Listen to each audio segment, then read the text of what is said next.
Hello everyone, welcome to another mini blog. সন্ধ্যাবেলা ঘুম থেকে ওঠার পর দেখছি স্কিনটা বেশ ভালোই গ্লো করছে, কিন্তু বেশ কয়েকদিন হলো আমি কোনোরকম আর স্কিন কেয়ার করিনি। আর এদের মন্দিরের লাইটিংটা কিন্তু দারুণ দিয়েছে, ক্যামেরায় ঠিক বোঝা যাচ্ছে না, কিন্তু সত্যিই দেখতে ভালো লাগছিল।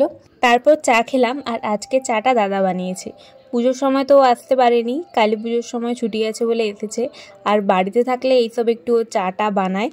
ফ্রিজে ছিল মিওমোরের এই বাটারস্কচ কেকটা, তো এটাই বসে বসে খাচ্ছিলাম। আর আমার মা তো এইসব কিছুই খেতে চায় না, বাইরের জিনিস, তো কেন আমি জানি না। আর আমি হয়েছে একদম তার উল্টোটা, তো তাও মাকে একটু জোর করে দিচ্ছিলাম। তো তারপর কিছুক্ষণ পর ডিনারটাও করে নিলাম। এটা হচ্ছে আমার দাদার new phone, Samsung S25 FE। তো এই যে, তো এটা এই কদিন আগেই ও অর্ডার করেছিল। দেখুন, কিন্তু একটা বেকার মার্কা ব্যাক কভার লাগিয়েছে। তারপর ফাইনালি কান্তারা মুভিটা দেখছিলাম। তো যাই হোক, আজকের ভিডিওটা তাহলে এখানেই এন্ড করছি। Thanks for watching.